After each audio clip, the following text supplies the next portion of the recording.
not. Okay. Low bandwidth, oh, that figures.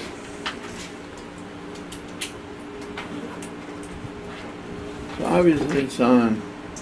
I don't know why I've got low bandwidth. It makes no sense. So.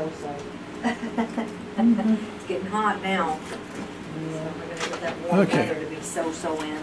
Well, let's see. You know? Tomorrow's the longest day of the year. It's the first day of spring. It's the longest day of the year. After tomorrow, it gets shorter every day. Tomorrow's the first day of spring? Summer, I'm sorry. Like, oh. Summertime. And living I was like, did in I the miss South something? is hot and hard. I really missed something in the spring. Spring. Okay, well, we're going to review for the test on Monday. Midterm. Mini-term. Okay.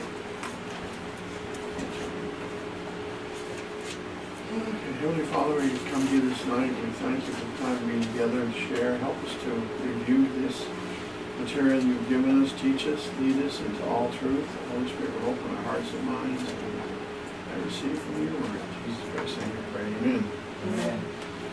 Amen.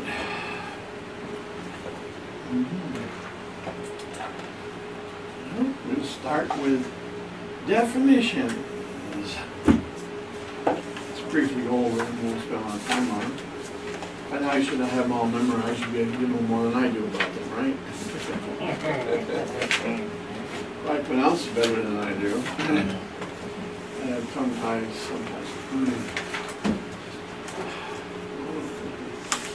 Actually, we're only going to be on the test up to number 23. First 23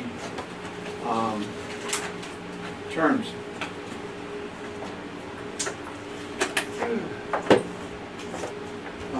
The first one is syncretism, combination of different beliefs while blending practice of various schools of thought.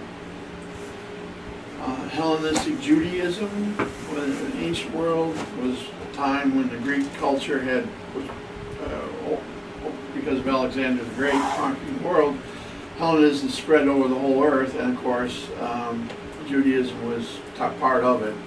Matter of fact, in Alexandria, Egypt, there was a contingent of Jews who had been taken there captive under one of his generals.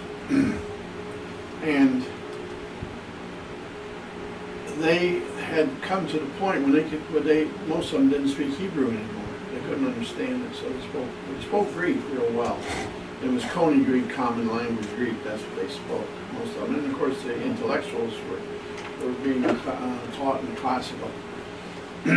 So anyhow, it's a combination of Jewish religious tradition with elements of Greek culture. That's what Hellenistic Judaism is. Allegory, a symbolic representation. Exegesis, that's an interpretation of text, particular a religious text. It's a critical examination of it.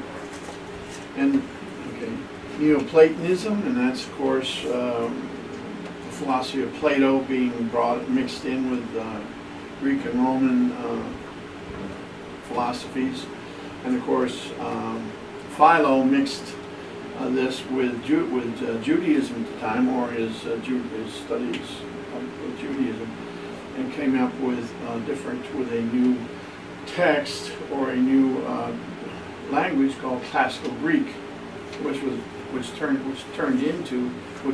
a manuscript that he wrote, and he made things allegorically, where he made it say it wasn't literal to him. It was like, because he would use philosophy and everything and say, well, this is what it means. It isn't what it says. It's what it means. What we say it means. And that's pretty easy. If I don't like what something says, I say, well, it doesn't really mean that. When you hear that from pulpits all over America today and all over the world today, saying, well, it doesn't really mean that. It means what we want it to say. Okay, well, then that's Neoplatonism. Gnosticism was a first century heresy, of course, brought on by Simon Magus, and basically it Was was it first or second? Because it says second. first and second. Oh. Okay, where Gnosticism, yeah, 2nd century heresy. Well, I believe that's when it spread. It came in the 1st century, but it spread. And Gnosticism means to know or knowledge, and it was a Gnostic knowledge or secret knowledge, and it was a salvation by works. Basically, it meant you had to do works to be accepted by God. Hermetism, it's relating to or characterized by subjects that are mysterious or difficult to understand. Relating hermeneutics, we hear a lot about that, the study of methodological principles of interpretation, or the study of interpretation. Hermeneutics in the church is going to study what the interpretation is. Method of principle, interpret a philosophical hermeneutic. Esoteric. Gee, you know, that's a famous word, esoteric knowledge. And that's secret knowledge. You know, and actually that esoteric knowledge comes from the fallen angels, most of it, and they try to learn this secret hidden knowledge, and only a select few are allowed to receive it and hear it, and therefore the rest have to follow whatever the esoterics say it means. Platonic. Describe relationship in pure spiritual, not physical, relating to characteristics of Plato and his philosophy. So it just refers to Plato and his philosophy. Eclectics, and these are philosophers who attach themselves to no real system but select from existing philosophical beliefs these doctrines that seem most reasonable to them. So in other words, they can say, well, I like what Buddha said, and oh yeah, I like what Confucius said. Let's put these all together. Oh yeah, well Christ said a few good things. I like that, and so they mix it all together and come up with this new philosophy of theirs.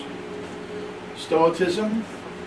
That's really overcoming destructive emotions. In other words, emotionless, without emotion. Basically, I'm going to say it real quick, just without emotion. Easy way to say it. Demiurge is the deity in Gnosticism, who they say created the material world and often is viewed as evil. Well, who created the material world? What they're saying is God's evil. And this is all part of the Demiurge and it's part of Luciferian doctrine. Bottom line of it.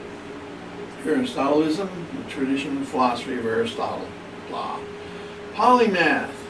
That's what you all are, is polymaths. Person of great and varied learning. You're becoming polymaths. Maimonides is a medieval Sephardic Jewish philosopher who became most prolific with the Torah in the Middle Ages. Talmud, collection of rabbinic writings with the Mishnah and Gemara. The Mishnah is a written is the writings of Judaism's oral law, so it's the written law. The Gemara is the rabbis or rabbinical discussion of the Mishnah, and related to writings often venture into subjects found broadly on the Hebrew Bible. So in other words, they have the written part, and then they have the part where they explain it away, basically, or explain what they use the same esoteric type stuff. Oral Torah represents those statutes, laws, statutes, and legal interpretation, not recorded in the first 5 books of Moses, and they came out of the Babylonian captivity. So that oral Torah is nothing more than the Kabbalah in so many words. Septuagint, means the Old Testament scriptures of Moses' 5 books, translated from the original Hebrew or Aramaic, and that's the original Septuagint. Apostacastis, and apostacastasis, and that's where everything is going to be reconciled back to God. All the people in hell are going to be saved, the devil's going to be saved, everybody's going to be saved in the future. And that's totally against the Bible. Go back to 17. 17, yes ma'am. And you said Oral Torah. Those laws, statutes, and legal interpretations that were not recorded in the first 5 books of Moses. They weren't recorded. No, you said another word. Yeah, and it goes out, comes tradition from Babylonian captivity, and it's the Kabbalah. Right there on the board, Kabbalah. Why, sure.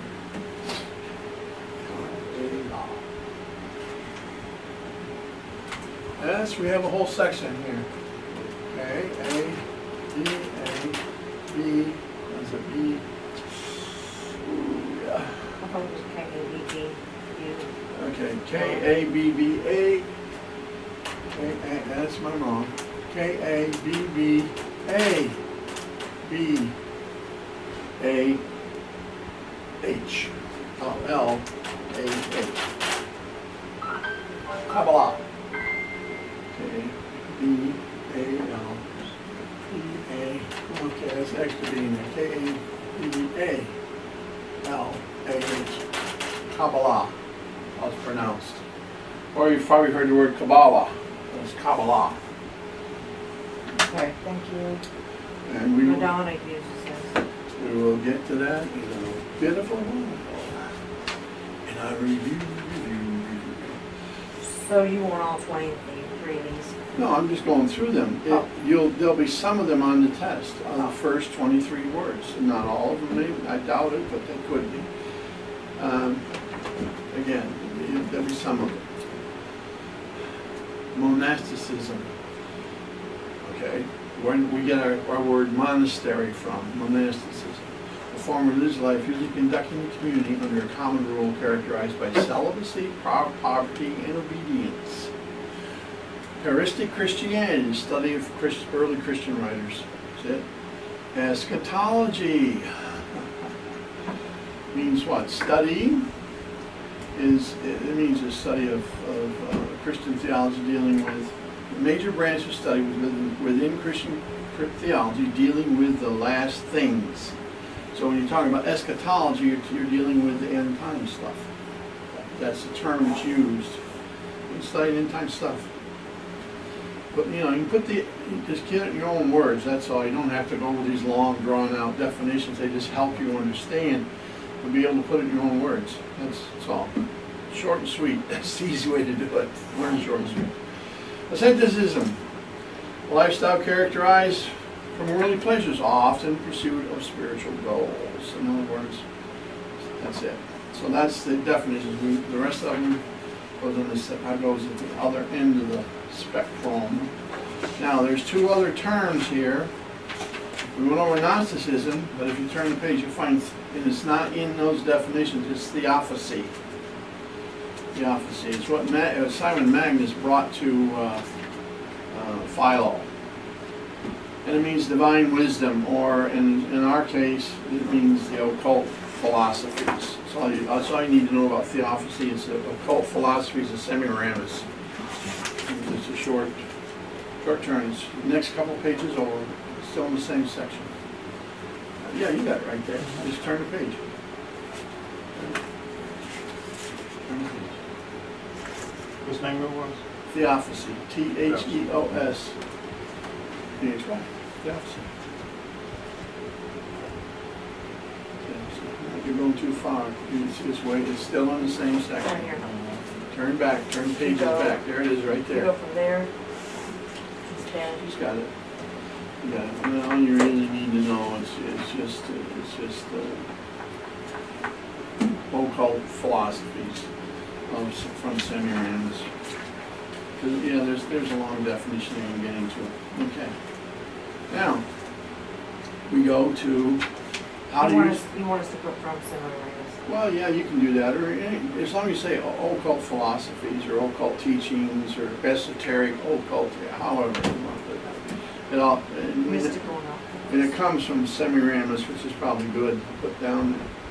And it was Simon Magus who actually brought it to Philo, and it wasn't called theophacy back then. I don't know what they called it. Well, it was sorcery and magic they called it, and they were trained in it. Hinduism? Hmm? It says Hinduism. Modern theosophy also draw heavily on Hinduism. Yeah, well, it draws on it, modern theophacy. But originally, it's just sorcery and witchcraft coming into it. And it was a training that came down through the Kabbalah and through that black book. Okay. How to use reference books. the next section. Just take the tab and flip it. The tab. No, too far. Right, we got that. There you go. There you go.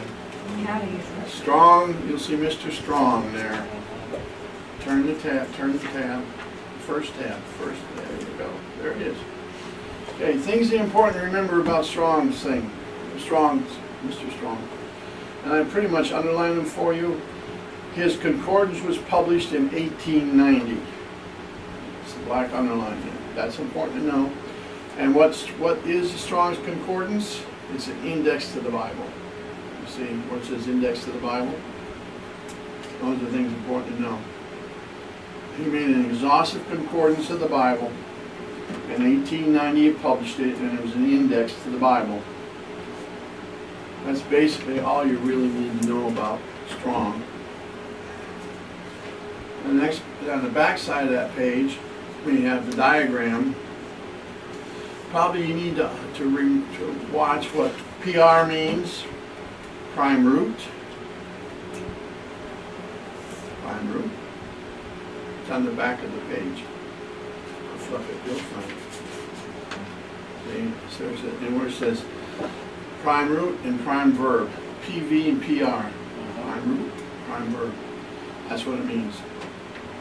And we have the Greek and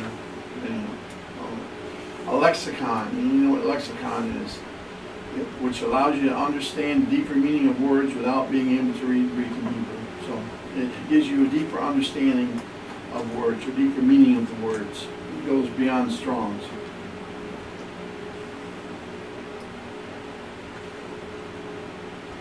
Okay, now we can turn now and go to the next, take your tab, turn to the next one. It says family line. The tab. That's it. The tab. Family line. Okay. This family line. Now this chart, everything up to origin, you need to kind of get it in your mind, because it, on the exam there'll be a page more than likely which will have this, but there'll be certain words left out. It'll be up to you to fill those words in. It's missing.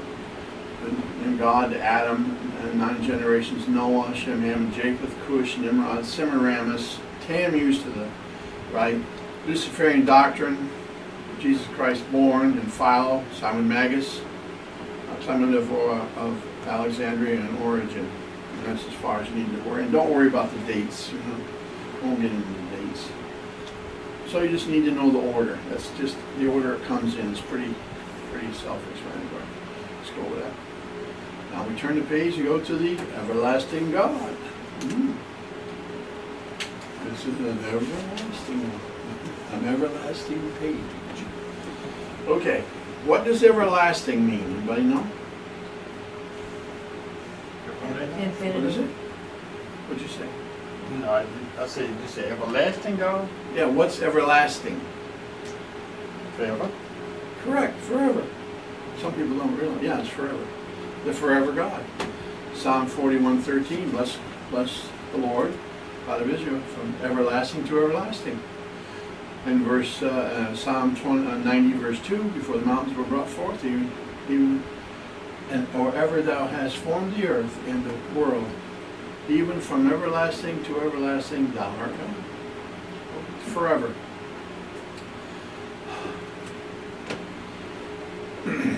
So God's forever. When John 1:1 says, what's John 1:1 say? You need to know that one. The Word in the beginning. Can you quote John 1:1? In the beginning.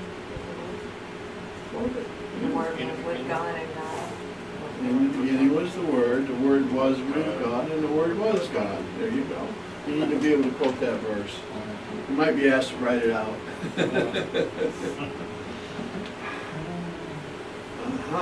So in the beginning, what was in the beginning? Word. The Word. The Word. In the beginning, the Word. And how did the Word, or how did the I Am come into existence? In heaven. It was what? In the beginning. The I am.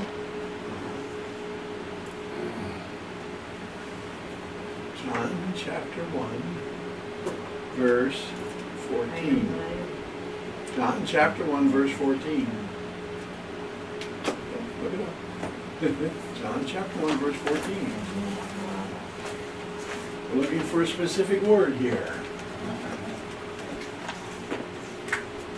Tell me what it is. John 1, verse 14.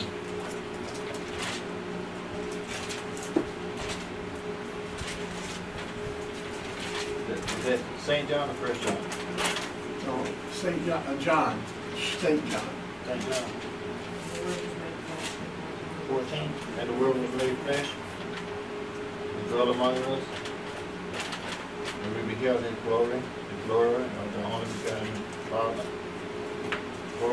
full of grace and truth. So, how did the Word come into being? He was not made flesh. The Word He was what? Begotten. begotten.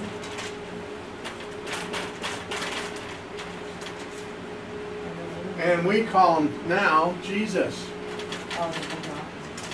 When he in his physical body, but before that, that was the word I am. That was his name. So how did he come in? He wasn't created. He was begotten, birthed. God birthed him just like a woman has a baby. Well, he birthed. Same principle. And what was begotten? Remember, put this down. God Himself. God Himself was one being at one time. All one. Oh. So when he got the Word was what? His physical part. Just like you're physical, he was physical too. And that was the Word. Okay, and of course he has the Holy Spirit, which is God's Spirit. So begotten. So the Word I am, Jesus, was not created. He was begotten, birthed. And of course the Word, it says in the beginning was the Word. The Word was with God, and the Word was God. So that's the physical part. Because when the disciples came to him in John, in St. John, and said, "Show us the Father," and Jesus said, "Yeah, I've been with you all along." "What do you mean, show me the Father? I've been here right with you all along." See, because they want to see the physical part, and there it was. There it was. And that's why he had that picture there. Okay. Very good. So he was begotten. That's important to remember. Begotten, not created. Now the Holy Spirit,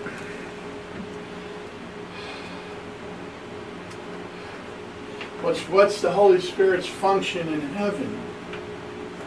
Intercessor. He's an intercessor, basically. And he intercedes according to the will of God and brings that to us. And also the Holy Spirit, when the Word said, "Let there be light," the Holy Spirit actually was part of supplying whatever it was carried out. Carried out to do that. So that's his function in heaven. Now what's the first thing that the Word created? It's the first thing that was created. Right. Wisdom. First thing created, and that was a prince, by the way.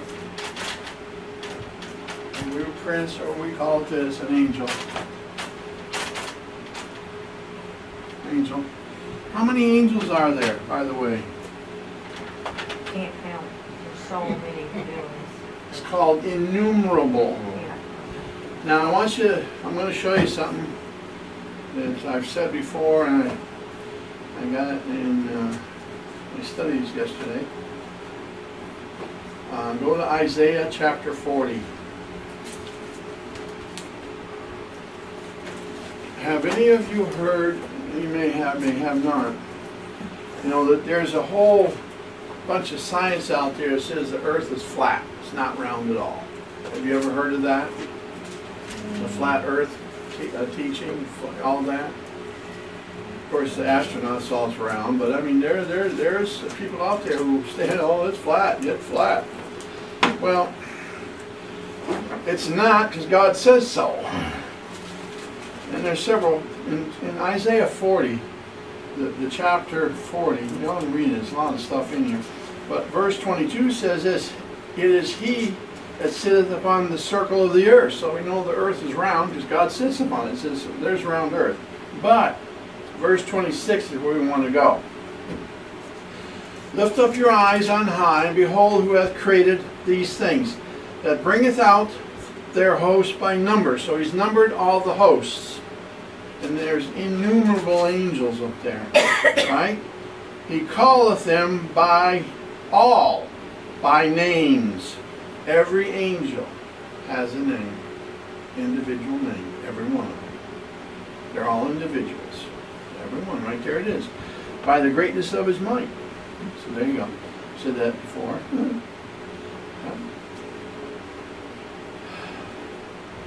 So that just proves the point about the angelic host here is that, yeah, they all have names. And God named every one of them.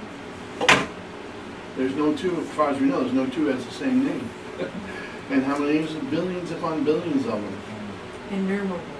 And that's right. And billions upon billions would be innumerable. Definitely. Now in Genesis, now we go to Genesis, how are you holding finger there? In Genesis 1, chapter 2, or verse 2, sorry, Genesis 1, verse 2 says what? Genesis chapter 1. Verse 2. What does it say? Genesis chapter 1, verse 2. And the earth was without form, and void, and darkness was upon the face of the deep. And the Spirit of God moved upon the face of the water. Okay, what word is wrong translation here? There's one word that's wrongly translated. The was. Yes.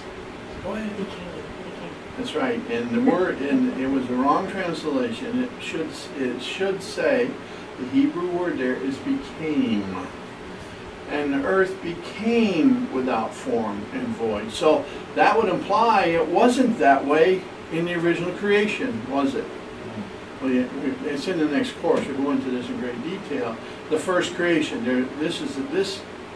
That when Adam came, that was the second creation. You live in the third creation. There was another third one.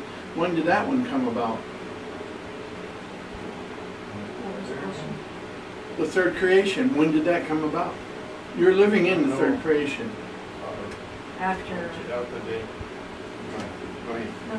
Oh, you got it. I said, go ahead. Tell her. After the death of Jesus? After what? After the birth of Jesus? No. No? The flood. The flood. No. Yeah. Yes, That's right. We're in the third creation. It was wiped out. The first creation was wiped out with a flood too, by the way. That's why when the Spirit of God was moving on the face of the waters, it was dark, void, there was no earth. Because it had been flooded over. So you said we're in the third Creation. creation. Right. Okay, I'll show you. Yeah, because you got me right there when you said Noah, because I know Noah in his dispensation,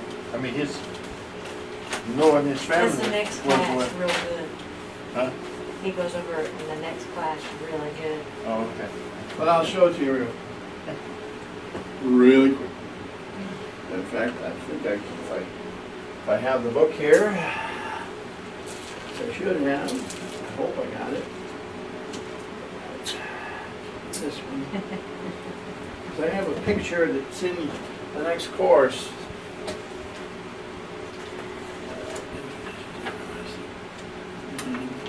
Here it is. Right here. Do you know how old the Earth is right now? Roughly, right now. It's all in the fossil record. The scientists have it right. It's 4.5 billion years old. Boom. The first creation was here. Over here. When God began to create, He created here. And that lasted for 4 billion years in the first creation. And Lucifer was a ruler over this galaxy. And when he rebelled and fell, then God had, it was all wiped out. So God flooded the earth and took away the light. And there it was, in darkness, void. Because God doesn't make anything that way, it's in Isaiah. So when God began to recreate again, when Adam comes, you know, this would be the Adam's creation. This one here. Because from here to here, this happened, and we go through all that. Well, then the flood came and wiped it all out again. God wiped everything off the face of the earth except 8 people and the animals on the ark. And there's a reason for all that. So after this floods receded, then we have a new creation, and that's the one you're in now. But is this the last creation? No, there's another one coming. This time, he said he would never flood the earth again. And that's why he put the bow in the sky, you know, the rainbow. It says, I'm never going to flood it again. But the next time, he's going to burn it up. And then he's going to create a new heaven and new earth after the millennial reign. So, anyhow, that's where we get to that point. So, but that word there is wrong. It's became. And that's why, because that's what it was, and that's what it became. And there's awful lot in there. And the fossil record proves it and shows it. It's all in the fossil record. We prove all Shaw and get into that. So, next You don't person. want us to remember that on the test? No. All I just wanted to make a point was that the earth became. Okay. You know, that God created the heavens and the earth. And, I've just given you a little extra information so you see in this first creation. So now we're in the second creation, when in the first person, Adam was created as the God race, or as the God man. God created more than just Adam. He made at least 4 other types of humans, but Adam was made special. He was made as the God man, the God race, and of course Adam was created outside the garden. The garden wasn't created yet, as we see. And then God goes and makes the garden and takes Adam and puts him in it. Same with Eve. He creates her outside the garden and brings her into him. Anyhow, so the next page is Adam. Let's see what I'm going to pick out of here. There's so much of this one. This is big time. Because we've gone over it. The 2 trees in the garden. Okay. When God made everything, what did He say about everything He created in the garden? Or in the whole earth, matter of fact. It was good. Everything was good, very good. That meant the serpent in the garden was very good. That meant the trees were good, including the tree of knowledge of good and evil, which is put there as a test, and also to show God's righteousness and greatness to the rest of the creation. That they didn't favor, you know, that there was a don't touch it type thing. So Adam had authority over everything. The serpent, what was the serpent in the garden? Some will say that was Satan. No, it wasn't. It was a beast. Satan was not in the garden. Genesis chapter 3, verse 1, clear as a bell. Clear as a bell. And the serpent was created good too. The serpent wasn't made evil. And the serpent actually walked. It had legs and arms. And there's a picture here, somebody's idea. It could have been something like that. Who knows? Only God knows. But we know this about the serpent. Now the serpent was more subtle than any beast of the field which the Lord God had made. So right here we see this, that he was what? A beast, an animal. And being more subtle, that meant he was over all, he was smart. He talked to Adam and Eve all the time. You know, she wasn't shocked that this creature was talking to her by the tree or off the tree. See, it always shows a serpent, but in real life he probably wasn't on the tree because he walked. You know, and he stood there and challenged. But, so we see he was more subtle. And the word serpent means snake. to practice, and also needs to practice divination, divine, and observe signs learned by experience. So he was learning by experience. And of course, the beginning first part of chapter reading on, the woman said, and it was more subtle. Okay, and any beast of the field which the Lord God, and he said unto the woman, Yea, hath God said you shall not eat of every tree of the garden? So he challenges Eve and says, has God said you can't eat of all these trees? And the woman said unto the serpent, We may eat of the fruit of the trees of the garden, but the fruit of the tree which is in the midst of the garden, God has said you shall not eat of it, neither shall you touch it, lest you die. And the serpent said unto Eve, You shall not surely die. How did he know? How did he know? First of all, who was the ruler over the serpent? Yes, Adam. He had dominion over everything, and he was a beast, so he was over him. So Adam was his ruler. And how did he come up with the idea that that tree, and he goes on to say, but the fruit of the tree, which isn't, okay, and the serpent said unto the woman, You shall not surely die, for God doth know that in the day you eat thereof, that your eyes shall be opened, and you shall be as gods, knowing good and evil. How did he know that? He'd already eaten from the tree. He'd already touched it. He'd already broke the rule. And therefore, he had the knowledge from it. But when he did that, because again, his head was Adam. Who was Adam's head? The I Am, the Word. Came down every day and walked with him in the garden and talked with him. It's like we're talking here. Same thing. Same thing. And he brought his cell phone, and God says, Put that away, I want to talk to you. No, I'm kidding.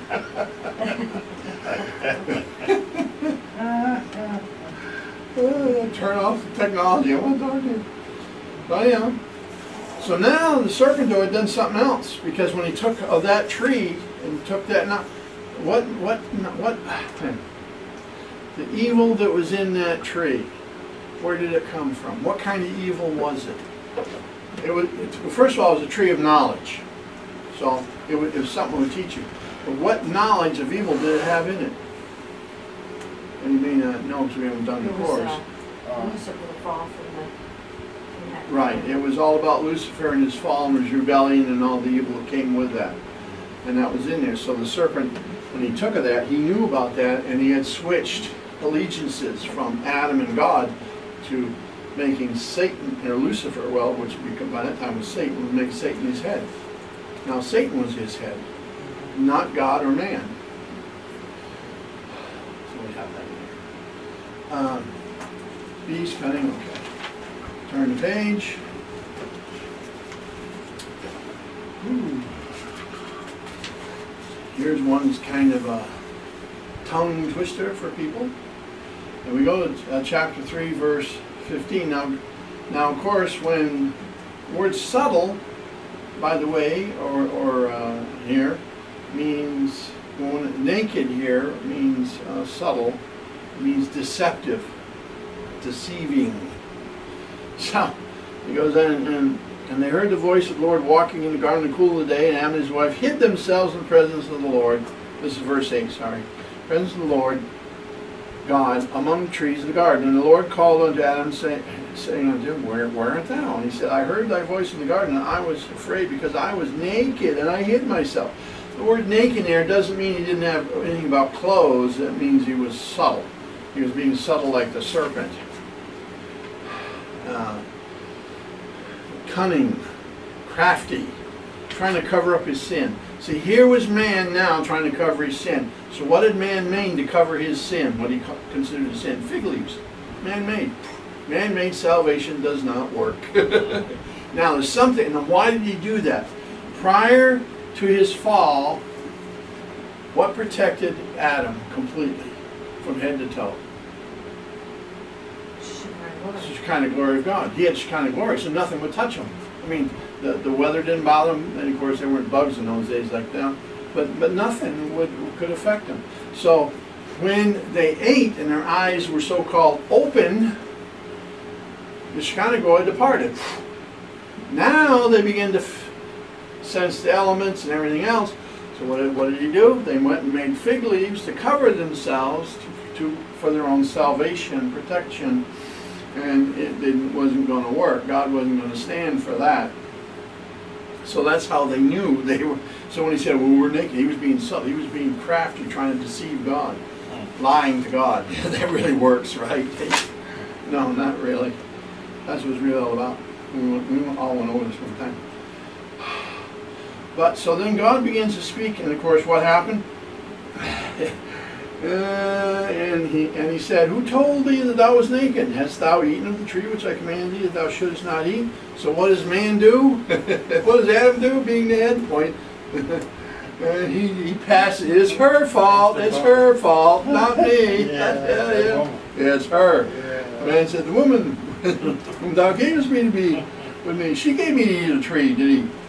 And God said unto the woman, What is it thou hast done? And the woman says, "Oh, not me. It was that serpent, that bad old serpent over there. He's the one who did it." So, okay, beguiled me, I did. And the Lord said unto the serpent, so now God turns to the serpent, to the beast, to the creature. And says, "Because thou hast done this, thou art cursed above all cattle," because now he was above all the animals. He was a top dog in the animal kingdom. Everything was under him. He was higher than all the rest. The serpent was being smart and everything else, right? So now, God says, "Okay, and every beast of the field upon thy belly, okay, and thou art cursed above all cattle and every beast of the field. And upon thy belly thou shalt go." So now God says, now you're going to, instead of you being high and lifted up, you're going to be down. Everything's going to walk on you, boy. You're going down. Wham. I'm taking away your legs, taking away your arms. You're just going to be down there, and everything's going to hate you and walk on you. And thus shalt thou eat all the days of life. And I will put enmity between, and this is verse 15, put enmity or hatred between you and the woman, and between your seed and her seed. And this is where the confusions all start. Who is his seed? Well, first of all, in order to answer that question, he and her seed is Christ, and bruise you shall bruise your bruise. Okay, I gotta get this right. Woman, and between thy seed and her seed, it shall. There's the word. Instead of it, it's he shall bruise thy head. Well, who is the serpent's head now? Who's the serpent's head? Satan. He made Satan his head. So when it's talking here, that's the confusion. Everybody says, "Oh, the serpent, he got bruised up." No. His head was Satan because he switched allegiances from one kingdom to the other. Now Satan was his head, and that's where. And the seed he's talking about are those who will be born into his kingdom, and they're part of the serpent's head, which is Satan. It's very confusing, but that's what it is. Thy seed and her seed is, and he shall bruise your head. And of course, who's your? Christ will bruise Satan's head. That's what it's talking about. His head, your head. It's a bit confusing, but that's really what it is. So we see all that. And there are 9 generations from Adam to Noah. 9 generations. And it's on your chart. You see it there. 9 generations. Now comes along Noah, but in the interim, there is another one that you've got, Enoch. Turn the page. We go to Enoch. Enoch lived 365 years before he was taken by God, and he's the author of the book of Enoch. And he's in the family line. And unfortunately I didn't put it in this chart, and I got to upgrade that chart. But Enoch talks about here. There's 3 books written about him, and I've got them there. Read it, and they contain information about what goes on through Genesis and all the books here. and some will say that it's not in the original canon, but it was. For the first 500 years in the church, Enoch, Jasher, and Jubilee were considered inspired canon, and they studied it, and it is. And if you read it, some people say, well, that's all demonic. Well, they need to read the book first, and then come back and tell me it's demonic. Because when you read the book of Enoch, you'll find out there's nothing demonic about it. So it's all about praising God. It's all about it talks about the Son of God. It talks about all the creation of God and how everything praises God. Everything is pointing in that direction. And it points out about the fallen angels and gives information about them. So anyhow, Enoch, two things, so really about the only thing to remember, he's in the family line, and he was the author of the book of Enoch, and he lived 365 years before he was taken. And the rest of it, don't get into that too much. And of course the Jews wanted to reject it because it contained information pertaining to the Christ, and they didn't want that to happen. Yes. And then we come to Noah. Noah. So who you talked about before? Turn the page. Noah. Oh, okay. This is Noah. Yeah, you're missing it. You're missing the Enoch pages. Okay, what I'll do, hold on. You have no Enoch page? Some of them get, I'll give you mine because I don't need them. I got more at home. There you go. There you go. That's where it goes right in there. Sorry about that. Trying to keep up with these upgrades and stuff. It's not me. So you want that he lived 365. Yep. And what else? And that he wrote the book of Enoch. Basically, it's all you really need to know for right now. Nothing dramatic there. There is, but we ain't got time to go into all that. So it's just a general reference. Okay, next is Noah. What does Noah mean? When we get to the next page, you'll find Noah. What does Noah mean? Rest. Rest. That's it. Rest. Rest. And Noah had 3 sons. What were they? Who were they? Who were the 3 sons of Noah that was on the ark with him? Sam, Ham, and Japheth. Japheth, there you go. That's basically what you need to know about Noah. Oh, and how long did he live? 950 years. Noah lived 950 years. From Adam. You know? Well, from his generation, not from Adam. Generation. Turn the page and go to Ham. So it was Cain, Ham, and who was another son? No, Shem, Ham, and Jason. Shem at the bottom. Oh, Those are Adam's sons at the top. There's a lot of these are Noah's sons down here. right. And there's a lot of years between Adam and Noah. As a matter of fact, the actual timeline is to Christ is about 13,000 years from Adam to Christ, and Noah comes along about 7,000 years after Adam. When you get into looking up the dates, everybody seems to have a different date on when all this time frame was, but in reality, it's somewhere between 13 and 15,000 years between Christ and Adam. Okay, Ham. What does Ham mean? It's right there on Sunburn. Sunburn. Sunburn. He had a sunburn, all right. He was sunburned. Now, when in Genesis, now this is important. When Genesis chapter 9, in fact, go to Genesis chapter 9 and look at it real quick. When they came off the ark, verse 1, what did God do when they came off the ark?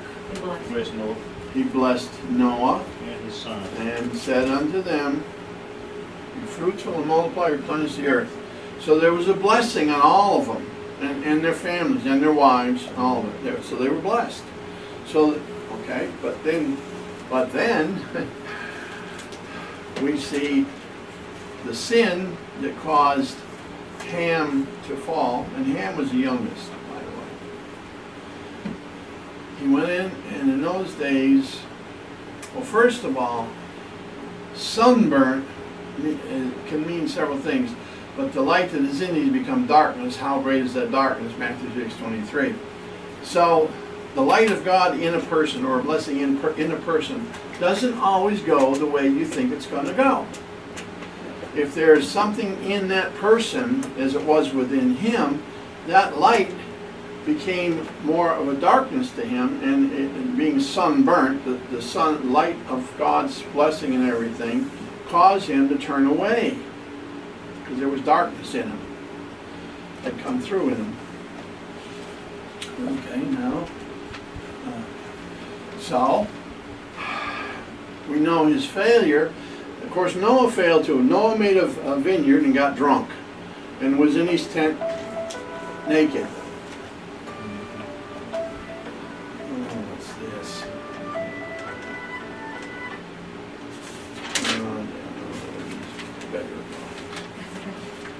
I'm blocking them out, but I haven't got them on yet. And so Ham goes in. Now, in those days, in that time, if you saw your father's nakedness, it was a bad thing. And he goes in, sees his father's nakedness. That's bad enough. But then he comes out and begins to mock his father before Shem and Japheth.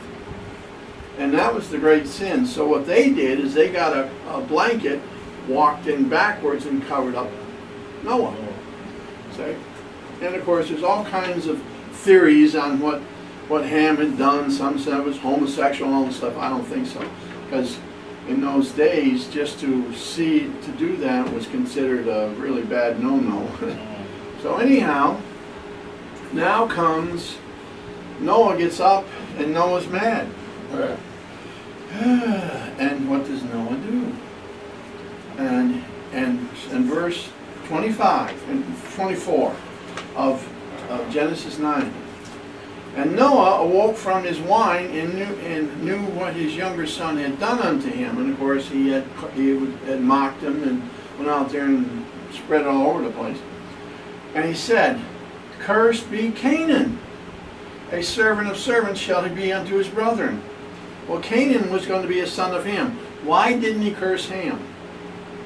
He couldn't. Does he what? He was blessed already. He was blessed. He wasn't going to go against God's blessing.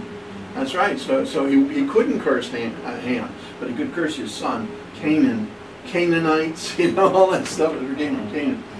And Noah lived after the flood 350 years. And the days of Noah were 950 years, and he died. So there you have it. And of course, the son of Ham, next one was Kosh, or Cush. Next page. Kosh or Cush. How many years did Noah live? 950. Okay. It's on That's the how old chart. it was. Okay. Back there you'll find it. Okay, and next we have is Kosh, or Cush. Spelled Kosh. And he was the son of Ham. And according the Bible, he's the eldest son of Ham, and who was the son of Noah. He was the brother of Mizraim, which is Egypt, Canaan, land of Canaan, and Put, and the father of the biblical Nimrod mentioned in the Table of Nations, Genesis 10:6 and 1 Chronicles. Cush is traditionally considered the ancestor of the people of the land of Cush, an ancient territory that is believed to have been located on either side or both sides of the Red Sea. As such, Cush is alternately identified in Scripture with the kingdom of Cush, ancient Ethiopia, and the Arabian Peninsula. Peninsula. Cush means chaos. Mr. Chaos himself, Mr. Kosh the Chaos. Right there. Now if you turn the page, you'll see the second page of the maps. The second map shows the first, it's a colored page. One more page, there you go, one more page, there you go. Now you got one more page, one more, the colored page. The Fertile Crescent. And you see where, well, it's hard to see it, but Lower Egypt there, well, below that, all that down through there, that was Ethiopia. And the Arabian desert that's there now wasn't there when Kosh came along, and so his empire, his territory went all the way from the Fertile Crescent area all the way down through into Ethiopia. What happened was, and why you say, but yeah, there's mountain ranges there and all this. How come? Genesis 10:25 gives you the answer. After the flood, the whole, well, anyhow, the flood, things were changed. Everything was changed. Unto Eber was born. Did we move on to Nimrod? No, we're still with Kosh. Okay. We go back, so I'm going to show you in 10:25. Unto Eber were born 2 sons. The name of one was Peleg, and in his days was the earth divided, and his brother's name was Jotam. So see, God changed the layout, because one of the rivers that ran from the garden ran to Ethiopia, and that's gone now. It's gone. So anyways, okay. Nimrod, good old Nimrod. What river was that ran through there? Gihon. I'm not sure. Gihon ran through the land first or not? Push, Kosh. Kosh. It might tell. I might have it there. If not, I'd have to go back and look it up. The 4 rivers are coming out. No, I don't think I have it there. You have to go back in Genesis and see. Okay, yeah, Gihon. That's it. The Gihon River. Genesis 2:13 is your answer. Ran through the land of Kosh. Nimrod. Here we go. What's Nimrod mean? Rebel. So that's what you know, rebel. That's one of the things you know about Nimrod. And what was Nimrod famous for? 4th paragraph down. He was the first one to use a naval armada to invade the Fertile Crescent. He was the first one to use a naval armada and come up the Euphrates River and conquer that land of Lachish, Iraq actually.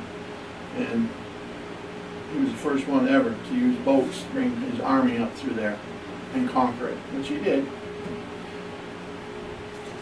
And that's what you need to know about him. And of course, he built Babylon.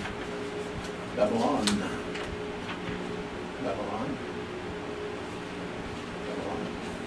we go. And he built Babylon. And also built the Tower of Babel. So that's all you really need to know about him, because there's a lot of stuff we went over. The next page is Tower of Babel. What was the Tower of Babel? Well, it was a ziggurat. What's a ziggurat? Well, there's one right there, a picture of it. It's square, not round. You'll see. And as a matter of fact, I think I have a couple pages over. Yeah. A picture of what was done in the 15 and 1600s. They thought the Tower of Babel was a round thing. It wasn't, because it wouldn't have held the foundation. But the ziggurats, and there's still some of them around, some ruins of them, and so they know that these are pretty accurate. So the ancient Babylonian tower was a ziggurat, and let's see. The ziggurat also was in Babylon, in the city of Babylon, built. And at the top of the ziggurats were temples, and that's where they worshiped. And of course, as we know, Nimrod kind of stuck his thumb up at God. The top, and the one that they have a copy, or the actual, they found records of, and all this in Babylon, the first step of the base was 300 feet by 300 feet and 110 feet high. That's just the first base. The second step was 260 feet by 260 feet and 60 feet high. The third step was 200 by 200 by 20 feet. The fourth step, 170 by 170 by 20 feet high. The fifth step, 140 by 140, 20 feet high. The sixth step, they're not sure, but it was 20 feet high. And the seventh step was 70 by 80 foot, 50 foot high. So you add all those feet together, and you're going to get yourself, let's see, well over almost 400 or 500 feet high. In those days, that was quite an impressive, my word, that's bigger than some of our buildings today, our towers today. And this was built basically. Is that a question? No, not necessarily about that. It's just the ziggurat, what it was for. It was to worship. They made it a place of worship. Temple. You know, the top of it was a place of worship, and it was Tower of Babel was a ziggurat. That's basically it. We don't need to know a lot more about that. Now we get into Semiramis, Queen. There's a lot on this one. Semiramis. Well, her name was Samur Amet, meaning gift of the sea. It's on next page on Queen of Heaven. There you go. Keep going. You'll find it. Queen of Heaven. Queen of Heaven. There you go. Queen of Heaven. Queen of Babylon. Oh, she became that, but her name, yeah, she's a queen of. That's something else. She's not No, the queen of that's an evil prince, evil spirit that gets in and really does a lot of damage to things. But her real name was Samur Amet, and she was ran a brothel. She was an innkeeper, a brothel. She was a prostitute. That's what she was. And the religion that she ultimately started, within 1,000 years, had spread over the whole earth. And it's the mother-child religion, and basically the worshiping of fallen angels and Luciferian doctrine all came from her. But anyhow, when Nimrod came up the river and he came to the city where she was, which was Here. Erech, yeah, E-R-E-C-H, probably pronounced Erech. Somehow they came together. So he, being a emperor, well, he couldn't have a prostitute for a wife, so the story goes that when he came, the fish rolled up this gift of the sea, and that was her, and so they changed her name to Semiramis. Now, if you hold your finger here, go back to that map, the first map, the black and white map, not the colored one. Okay?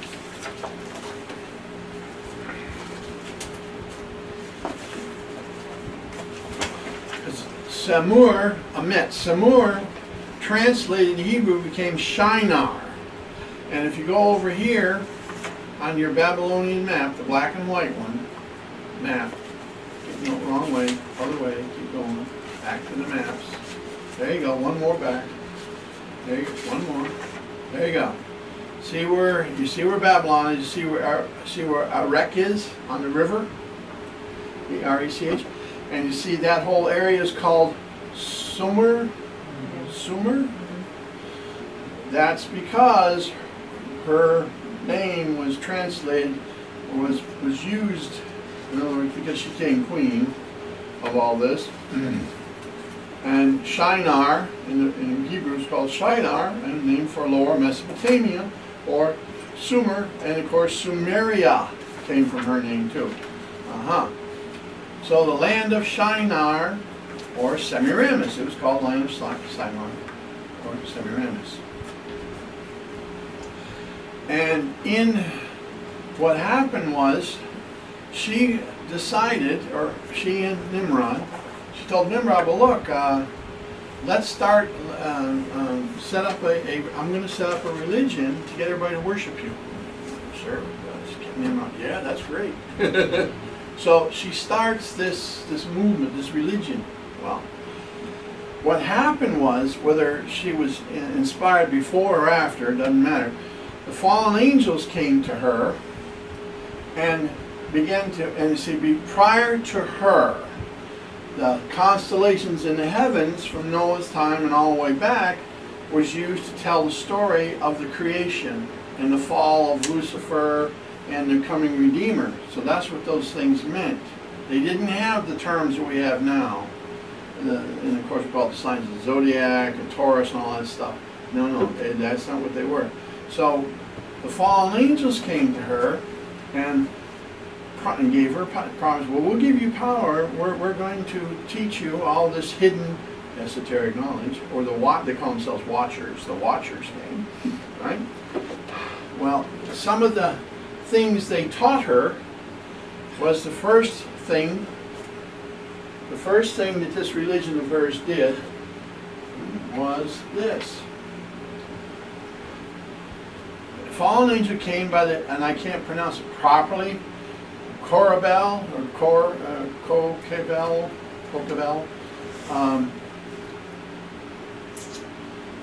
Her system of depicting the constellations came from the fallen angel Korabel. So he taught her this.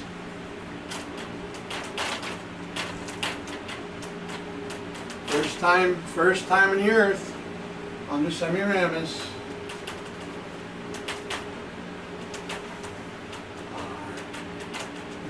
Semiramis was astrology. That's one. So they taught her astrology, and to get the people to worship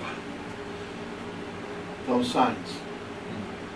And it was called portent, or portent prophetic. Barkiel taught this new religion what we call astrology, or portent prophetic, and the creation. So that was taught, and all the signs, all the words, all the things up there were fallen angels' names.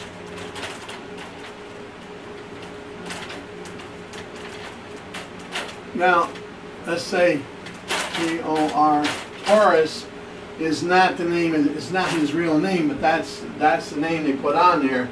And he has another, whatever it is, another name. But Taurus is what he's known by in the zodiac. The falling angel? A fallen angel, we don't know what one it is. But that's really kind of their work. So that's the first time, if I can take this off here, put it over here. It's the first time in history that we have astrology. What year was this? Do we know?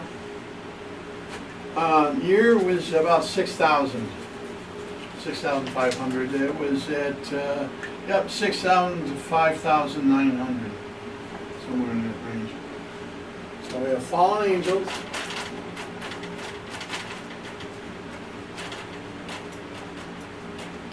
giving esoteric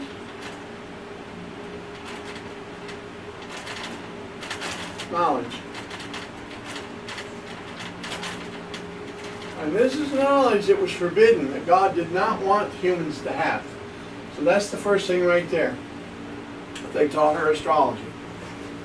And the next thing also, the creation of the drugs, who was through the fallen angel Shamziel. Casting of spells, and there were a bunch more. So we have this, and in her religion, in the religion she started, drugs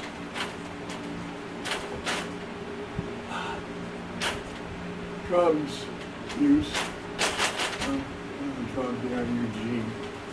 drug use. And so she started a system of priests and priestess. And in that, excuse me?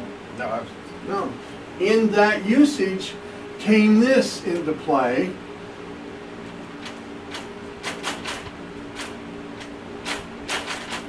Because how she got control of the people is she set up a confessional. they would go into the priests and priestesses and confess things and get rewards for it. And then they would use that against the people or against who they want to use it against. So the idea of confessionals came from the black arts here, all this, and where does that confessional show up today? In the Catholic Church. And of course, as we know, the Catholic Church, run by the Jesuits, use that confessional to control most of what goes on in the world. Absolutely. And they taught, so from this up here, her priesthood, that's what it was. They were a bunch of drug addicts, and they also were control freaks, and they also worked for her, and all her wicked and evilness that was being taught to her from the fallen angels. The next big thing, which you will have to know, is they brought her this.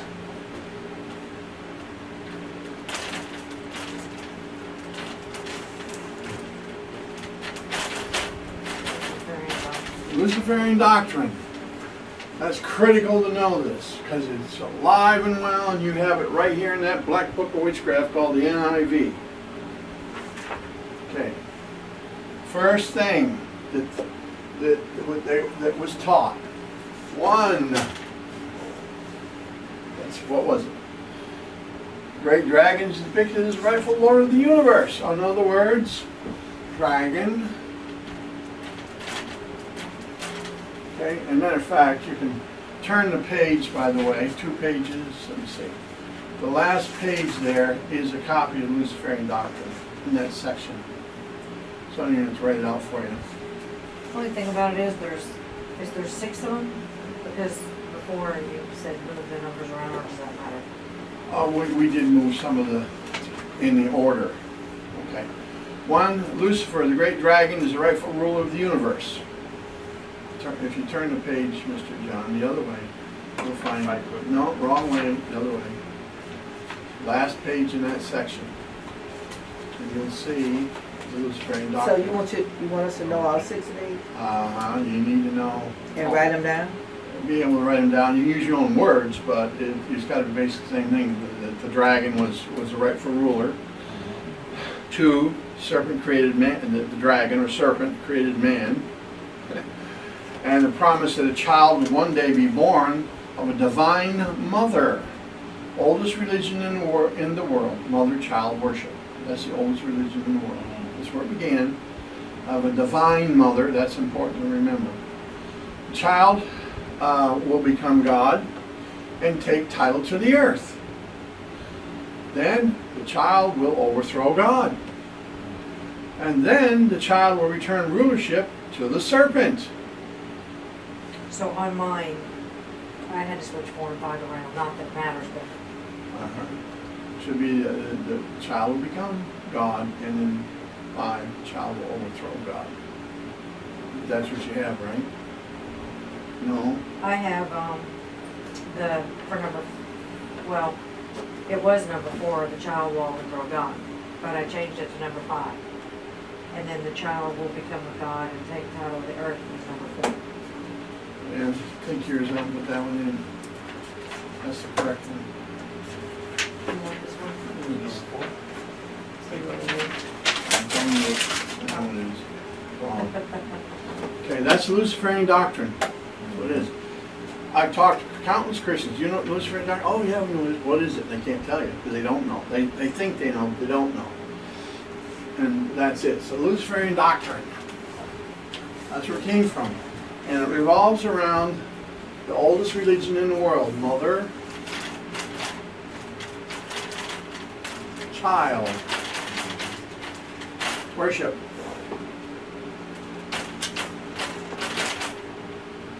And 1,000 years from the time of this, from the time of Semiramis, whole earth.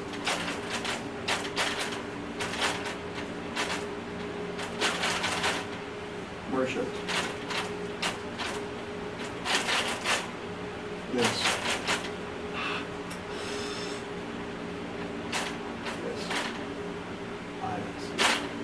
And you have it, you see it in all these cultures, in Greek, and Roman, all of it. They're in there everywhere. And it's still alive today. Where is it alive and well today in our society? Catholic Church, Mary and Jesus were still alive, still going strong. Still going strong. So we have that there. I'll go back to Semiramis. This good old Semi. So Semiramis, and of course, this emperor worship religion she started, and the priests and all that. So she gets pregnant, and Nimrod is not happy with this because she got pregnant and it wasn't his. So he made us think about it. Now, in those days, every year they had a special feast. And at the feast, they would take an animal and tear it apart, eat it alive. Tear it apart alive, eat it. And that was all part of their sacrifice, because the priests and priestesses would get hopped up on drugs, and it was like a wild, crazy madness. So Semiramis says, okay, well this year we're going to do the same thing, but this time we're going to use Nimrod as the sacrifice. And so that's what happened. She had him killed because of the drugs and everything, and they tore him apart and they killed him real fast. How did she kill him? Turn the page right in front of you.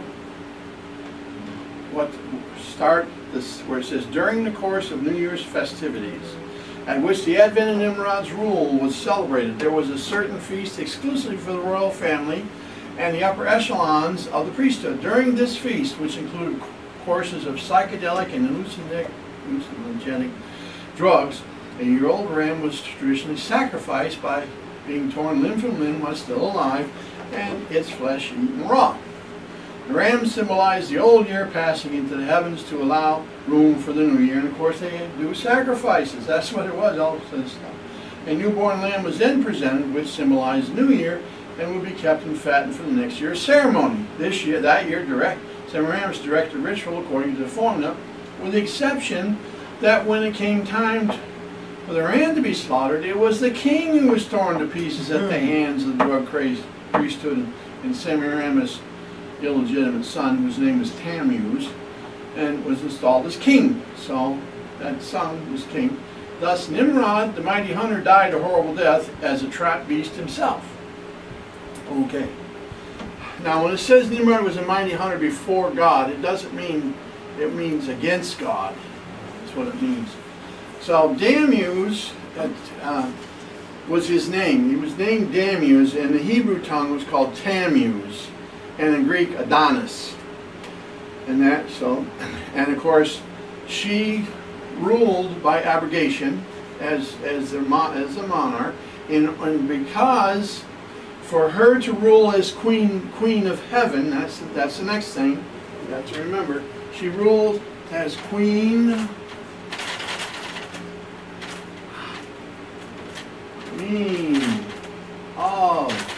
heaven. She ruled as queen of heaven. She had to be installed as a goddess. Remember what the Luciferian doctrine said, a goddess, or inspired one. Semiramis was forced to build it, and then of course, when she took over, the military wasn't too happy about it, so there was a war. And the first time in history, Semiramis almost lost. The military almost overthrew her.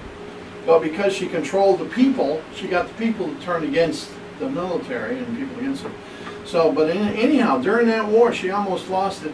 And so she built a system of walls and towers and made the city defensed. And she built turret walls around the Babylon. And she ultimately did win, and she had herself deified as the mother of the god Damu, or Tammuz, since only a god can beget a god.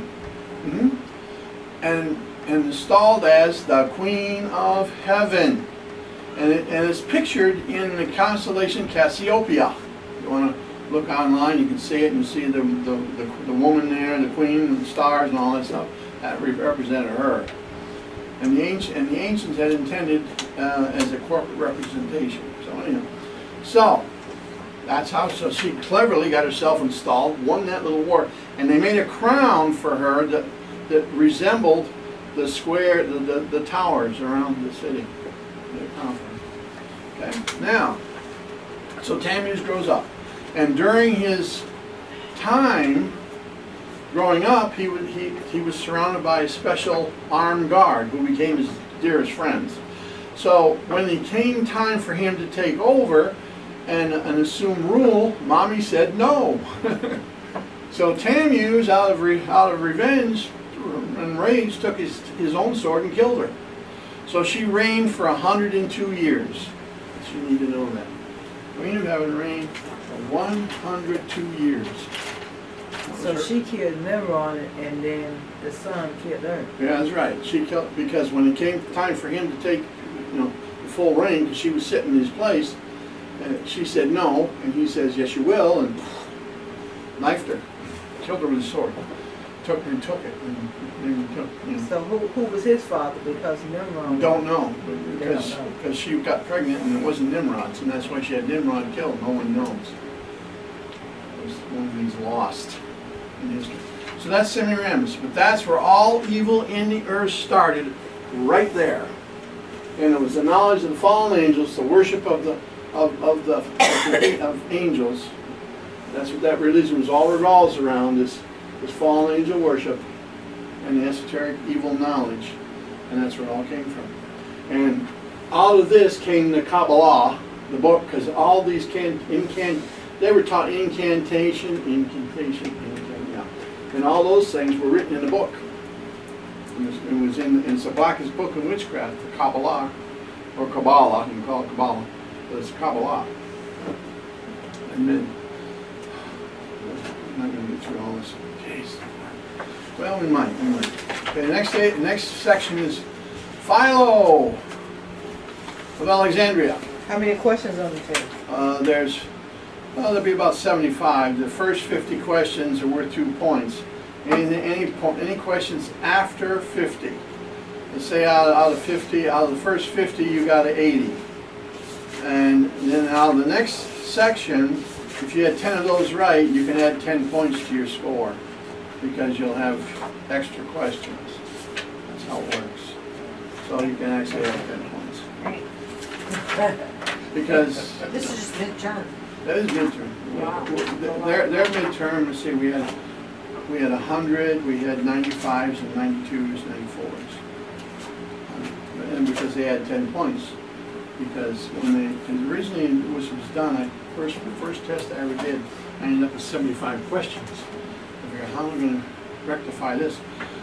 So at 2 points apiece, 50 questions, that's 100. So I figured, okay, well, if you get some of those wrong, and now the next 25 in that test, if you get at least 10 right, you could take 10 points or 5 points if you needed, or 4, and add it to your first score. Because you're not really getting anything. They are questions you answered. You got the right answers to, so you're not really given, but it's an option. When I was in college, they used to sometimes do stuff like that, something like that. Most everything we had to do was essays. But once in a while, they would give us extra points. So anyhow, Philo. You know about, first of all, Egypt. Alexandria, Egypt. Referred to as the land of bondage in the scriptures. Land of bondage. Philo was from 20 BC to 50 AD. You need to know that. He was in synchronism, and then where he combined beliefs, he took Aristotle and Plato, and he mixed it with Jewish religion or Jewish theology, and came up with a new Greek system called Classical Greek. He designed Classical Greek, which was a manuscript actually, and it was based on allegory, on the art of allegory.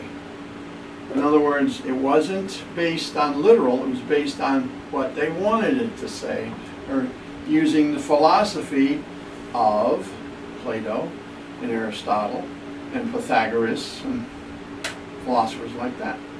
So you know syncretism, allegory, the classical Greek. You need to know that.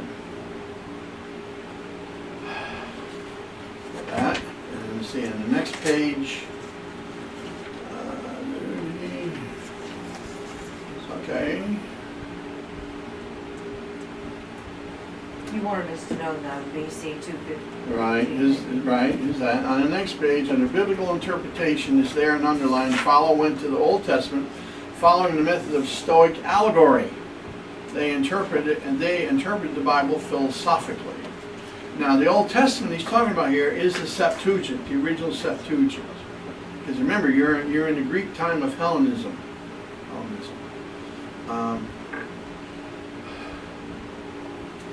And we won't get into that. His idea of God was different from the biblical idea of God, and he wasn't a Christian. No. And he also started a school, Philo's school. But something happened with Philo, which added to his allegorical teachings and writings and all that. Simon Magus come along. And Simon Magus was promoting his Simonites, or his religion. He came up with a new Christian religion, he called it. It was called. And he called Simonism it was called. And that religion that he promoted all over the world, by the way, he traveled all over the world, and including he went to Rome. And he went to Philo, and it had Gnosticism in it. Spell that.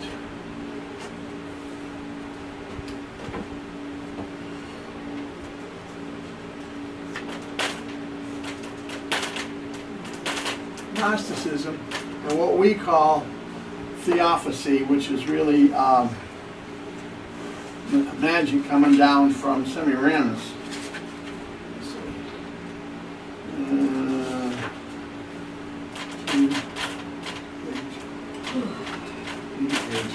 Theosophy, which is really magic and sorcery. And that came from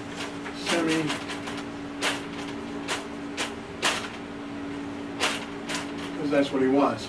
And so he promoted both of that. Philo had picked it up and incorporated it into his teachings. That was a doctrine he taught? That was a doctrine? Yeah. That's what Simon Magus gave to Philo, was Gnosticism and theosophy. And of course, his theosophy, Simon Magus' theosophy, came from Semiramis, because he was a sorcerer. Right. Okay, now we turn the page and go to Simon Magus. And that comes right out of the New Testament. Simon Magus is a real person. Acts 8:9-13, and his famous things there was he tried to buy the Holy Spirit for money to be able to give it. The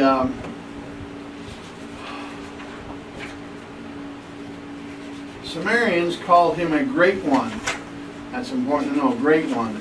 They called him a great one.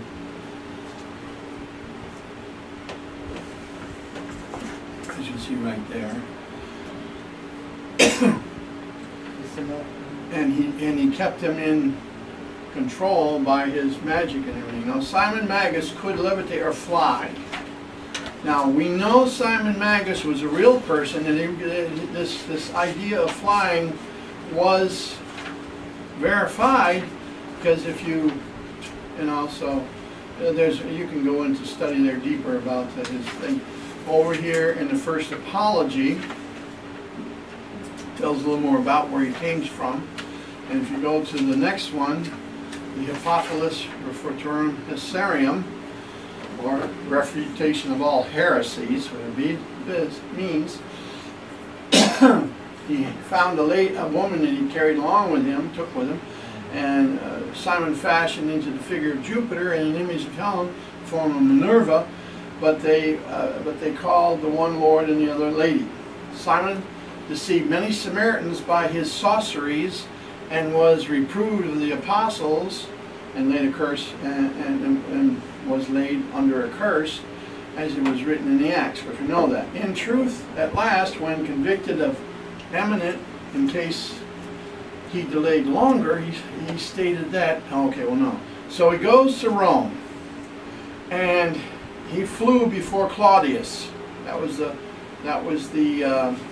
emperor at the time, and that's back in the first page here. It talks about that. On the second, Claudius there, the reign of Claudius. And so they made a statue of him, and they put that statue by a bridge. When, in our generations, when the archaeologists were digging around there, guess what they found? They found a statue with the writing on it and everything. So we know he was a real person. He really did those things. And the story goes, Peter went to Rome. Simon was flying around in the sky, and Peter rebuked him. He fell and broke both legs. Well, then he began to think that he was a god. He told his followers if he was buried alive, he would rise again in 3 days. So they dug a trench, they buried him alive, and they're still waiting to see. He hasn't risen yet. Because he wasn't God. No, he wasn't God. No, he's still buried in the ground, and that was the end of him.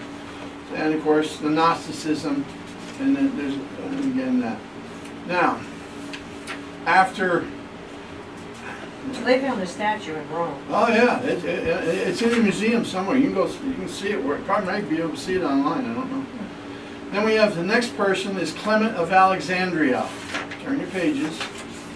Clement of Alexandria. I think we'll make it through this. It's most of it. After Philo, now comes Clement of Alexandria. Say again, this Alexandrian line, AD 150 through 215. It's on your page. There we go. There we go. We got that? Clement carried on with Philo's teachings. He succeeded his mentor as head of the school. And of course, the school there was Pantanius, reputedly a former Stoic philosopher, and anyhow, he started his catechetical school at Alexandria, along with Philo. Pantanius was the teacher. Yes, Pantanius, and he was a convert from Philo. And of course, Clement succeeded him as the head of the school about 180 AD, after death. And he attempted to merge together the Gnostics and the legalistic Orthodox Christians and come up, get them all to work together and with this new type of Christianity, Gnostics or monasticism. And of course, it doesn't matter, but anyhow, he set the stage for monasticism. That's Clement who did that. But the importance of Clement is he had a student named Origen. Origen. So Clement's student was Origen, and when Clement passed on, Origen took the school over. Now you can turn the page to Origen. Important thing with Origen, again, his birth date, 184 to 254. Origen was an Ebonite. This is critical. An Ebonite denied the deity of Christ in his doctrine. Origen is heralded by many scholars today as a great theologian of the time. He was not. He was a heretic. He didn't believe in the deity of Christ. He did a lot of really bad things. Apostocasticis came from that too. And of course, what's apostocasticis? Everybody's going to get saved, no matter what. No. Oh boy. And of course, let's see. He wrote the Greek Hexapla. H-E-X-A-P-L-A.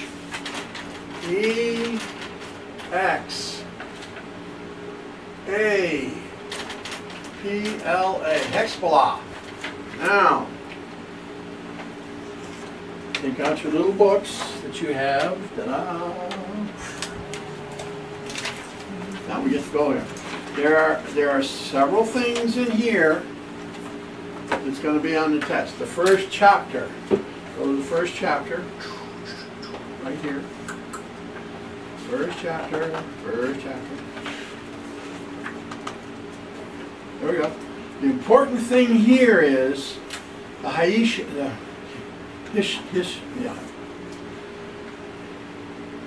the Alexandrian, when they say Alexandrian text, that's what it's talking about.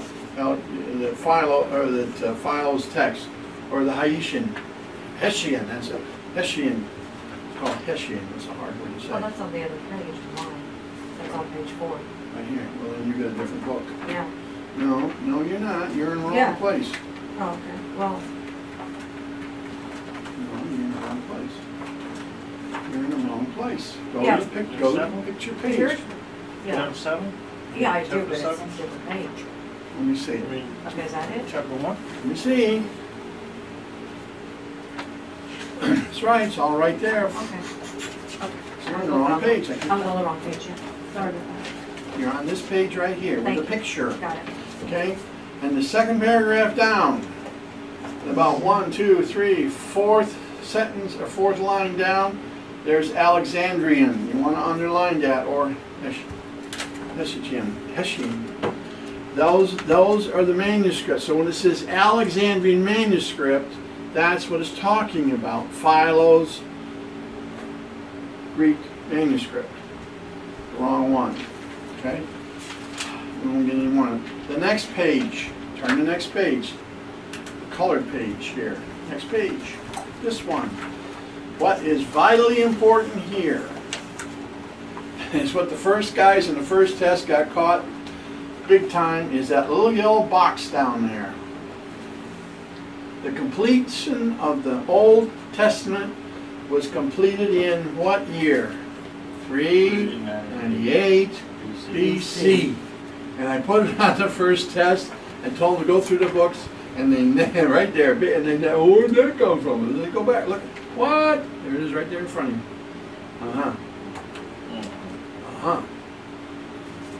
Now, this won't be on the test, but on the first advent there on this side here, it says 200 BC. See where it says 200 BC? Right there. One important event happened here.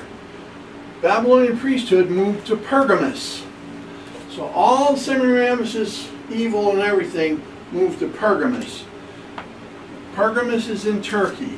See that map behind that little red pin up there on the top? That's where Pergamus is today. Pergamus, according to the book of Revelation, is where the seat of Satan is in the earth. Is it right there? Seat of Satan. That's right. Well, of course it would be, because all the evil from Babylon went there. Her whole religion went there. It's the seat of Satan in the earth. That's just for a little bit of knowledge. Okay, now you turn. We're going to skip this page. We're going to go to this page, the Hexapla. So you want us to remember that was 200 BC? No, you don't have to remember that. I'm just pointing it out to you. Okay. So if you want to know Pergamus, how everything is, you see where all the Semiramis' stuff went right there, and that's the seat of Satan in the earth. That's where it is. And of course now, Edouan sits there. He's there. You know. Okay, the Hexapla. Origin. Hexapla. The Hexapla is a manuscript that was written, and of course there were 4 of them that had written it. And it's right here. There was Aquila, Symmachus, Origen, and Theodotion. You need to know who wrote this.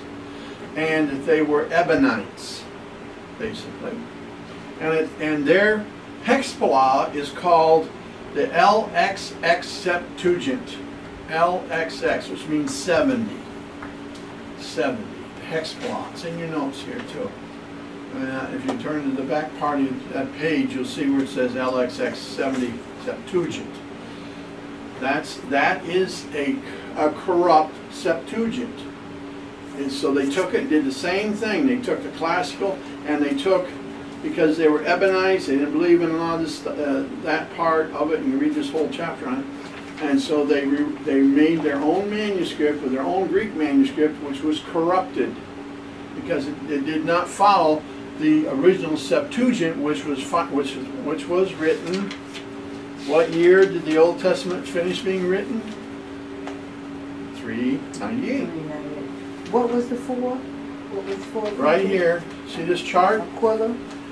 See the chart right here, up here. Or, It's right here. Aquila, Symmachus, Origen, and Theodotion. Those are the 4 writers. And they all were Ebionites. You know, they didn't believe in the deity of Christ. They didn't believe in salvation by God. They believed in works. They believed in Gnosticism and Stoicism. So that's all you need to know from this part.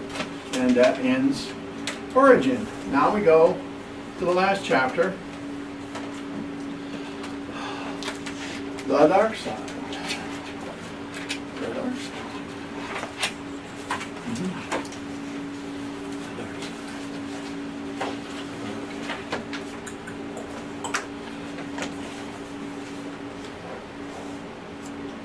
This is more about Semiramis' fallen angel religion, but it was put into the Kabbalah. It's called the Kabbalah. And the meaning is to receive knowledge, hidden knowledge.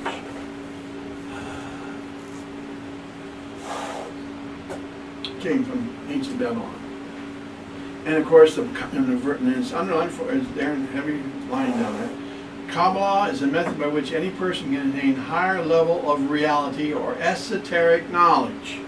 This is teaching you the fallen angel knowledge, the satanic knowledge we call it now, but it's all part of it. And it's important to note that it is a method of an empirical method, not a belief.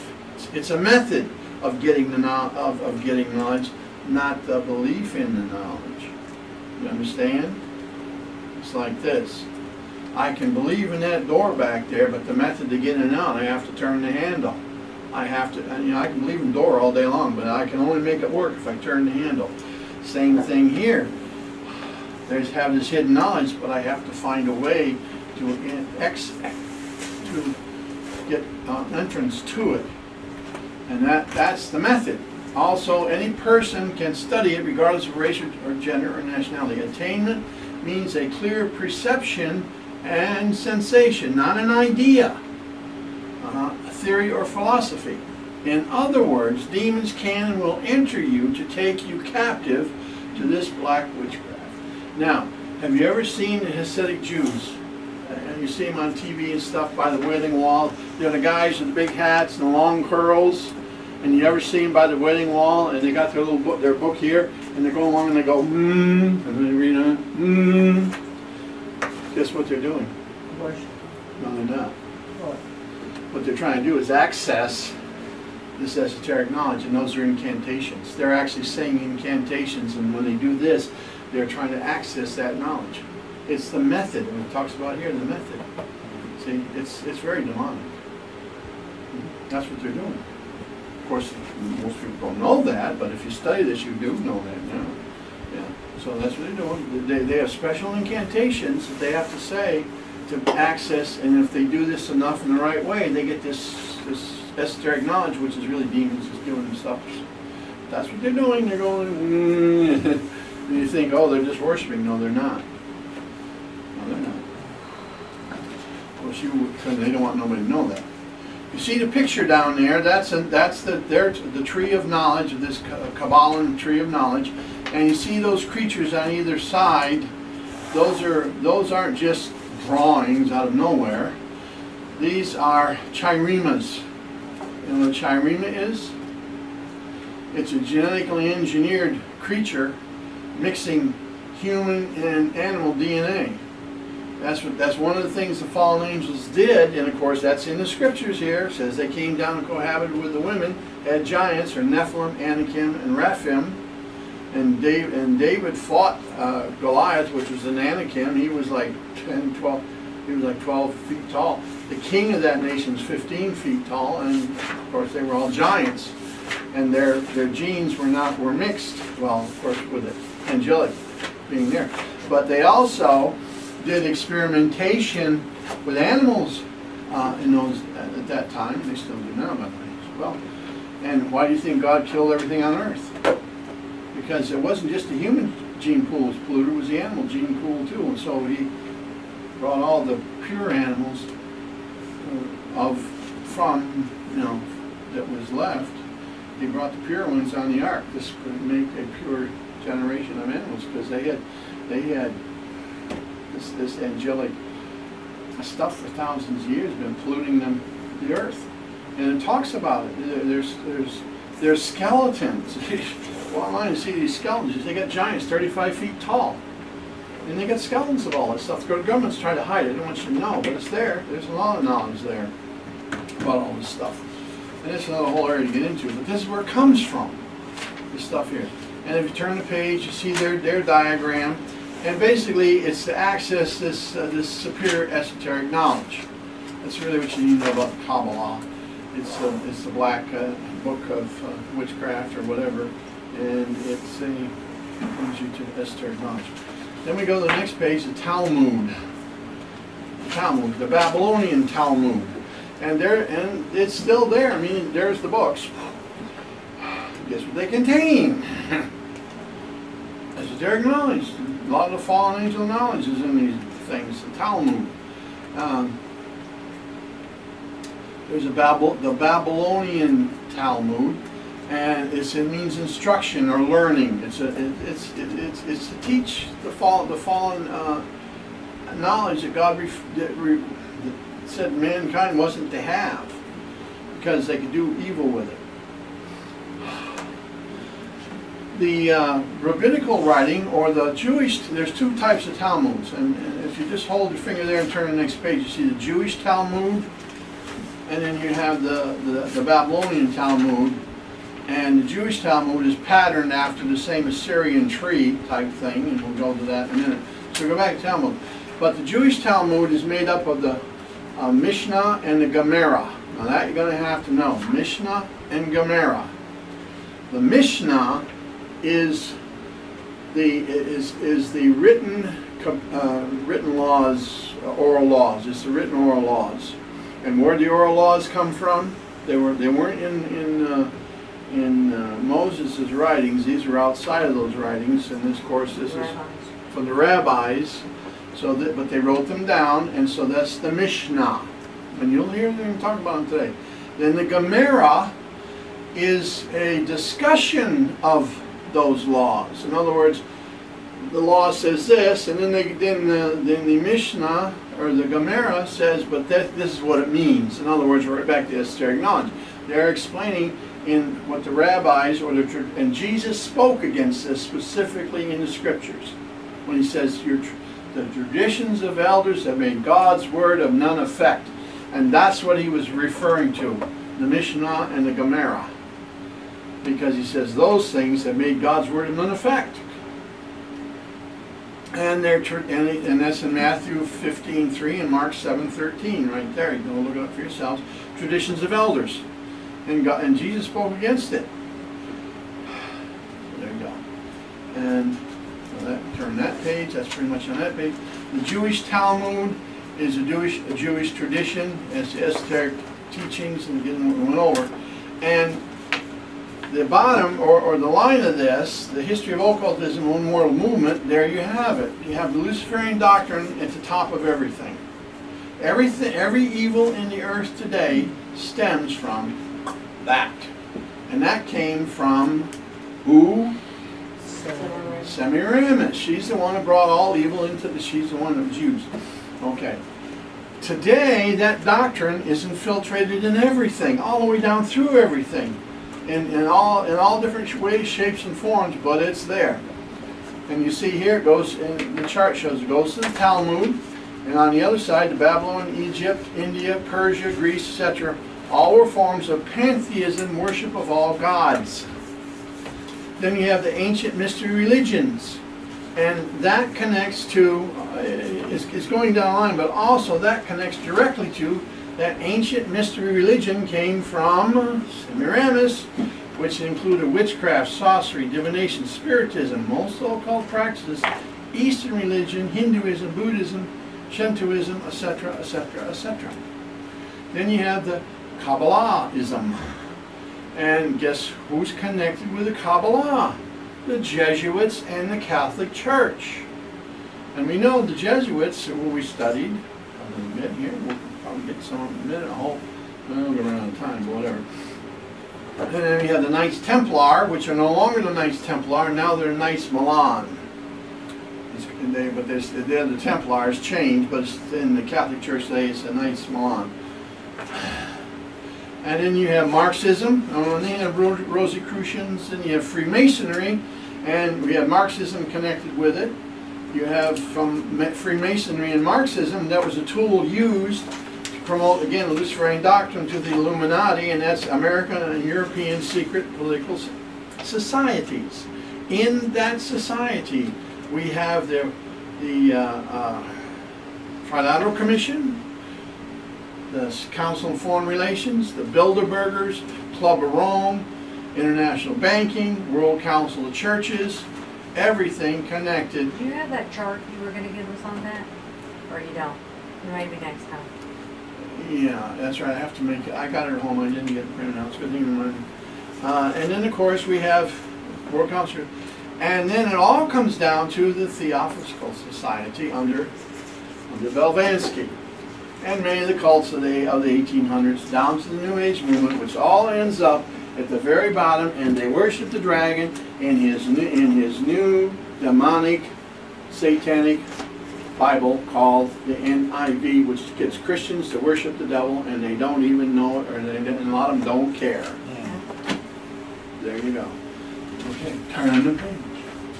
So, what we need to know is,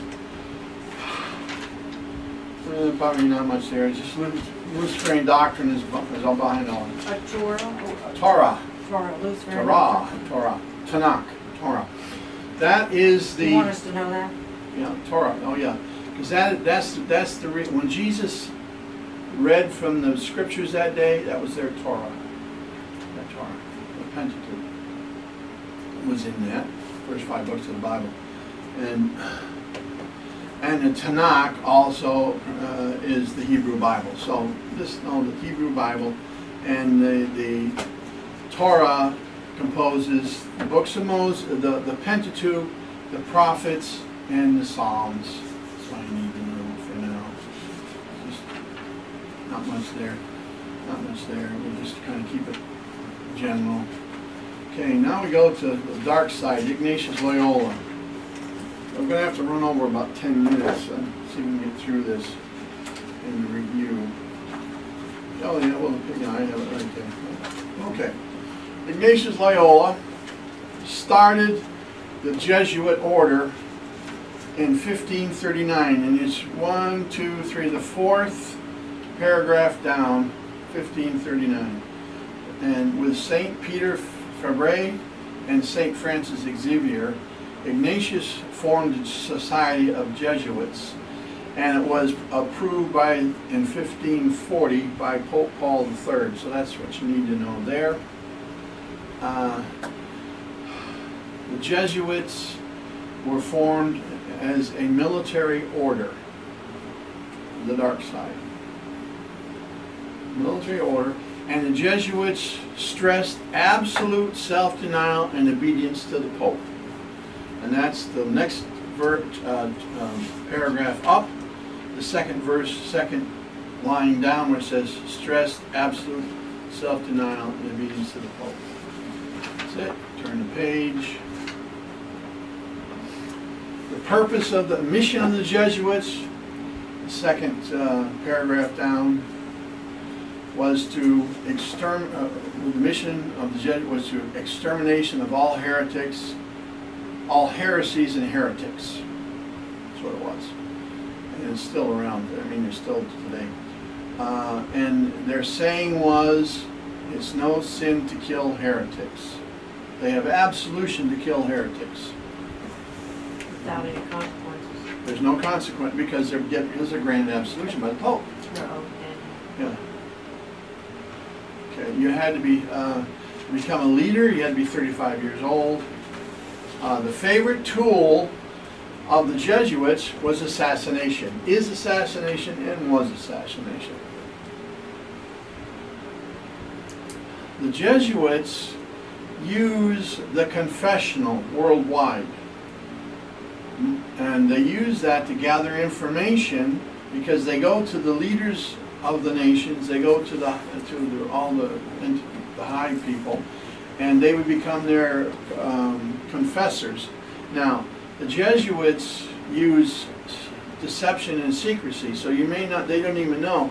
And so they would be a confessor to the king. The king would say, well, yada, yada, yada. They would take that information and use it as an intelligence gathering apparatus for the ends of the gains, for the ends of the world, is to make the whole world worship the Pope and come under the Catholic Church. They have the most powerful and greatest intelligent network in the world, on the planet. There's nobody equal to them. No nation is equal to them, nothing, because they're everywhere in everything and with everybody. And through that they control much of the world. See what else is important. Adam Weishaupt. No. Not necessarily. That was just, he started the Illuminati along, but he was a Jesuit. He was working for the Jesuits. Yeah, that's about what you really need to know about Jesuits. They will be, when you read over here, their oath, they will be anything to anybody to get their intelligence and get their control of everything. They'll be a Protestant to Protestants. They'll be whatever it is, and they pretend to be. And of course, they're granted. They can lie, cheat, steal to do that. That doesn't matter. Let's see. The next one is the Jesuits Military Religious Order. About 5 more minutes here. I'll try to get through this. Some important things here. About the most important thing here is that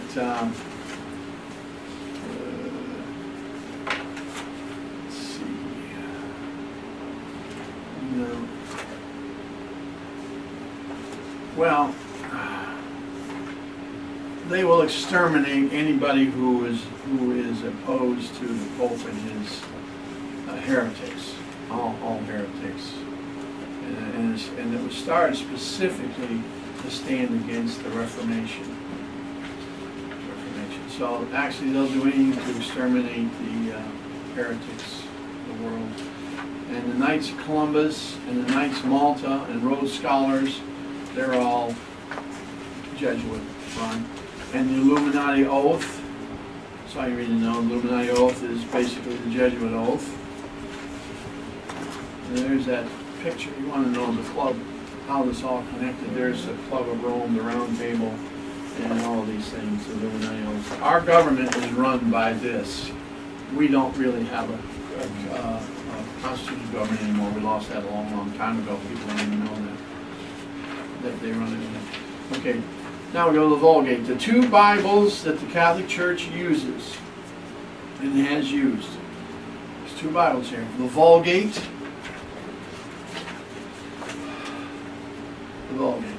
It was officially written by Jerome in 382 AD. That's important. Jerome wrote it in 382 AD. And it was the Latin Bible. It was approved at the Council of Trent in 1545 to 63. That's important. And here's the last important part. It was that Vulgate was the official Bible of the Catholic Church until 2001. That's what's important there. The next page is Douay Rheims Bible. And it was written in the service of for the service of the Catholic Church to uphold Catholic tradition. So it was written to uphold Catholic tradition. These are the corrupt manuscripts? That are corrupted to the max. That's right. They were written for one purpose, for the Catholic Church. Okay, and that's about all you need to know. And Paristic Christianity was a part of it here. Study of the Christian writers and polemic, word polemic, and that's where you get polemic from. And that's rhetoric that's intended to support their aggressive claims. In other words, you see a lot of polemic arguments all day long on TV and everywhere. Because if you stand up for righteousness, they say you're what? Racist, homophobic, all this other nonsense. Those are polemic arguments because they don't have any facts, they don't have any proof, and the only way they can win your argument is to throw out crazy stuff, to throw off the issue, to shut down free speech, because they can't argue the facts because they don't have any. Very controversial. Controversial. Okay. Okay, this the Apocrypha. Apocrypha. Right, one of the two last. The only thing you need to know there is what pseudepigraphia is. Pseudepigraphia.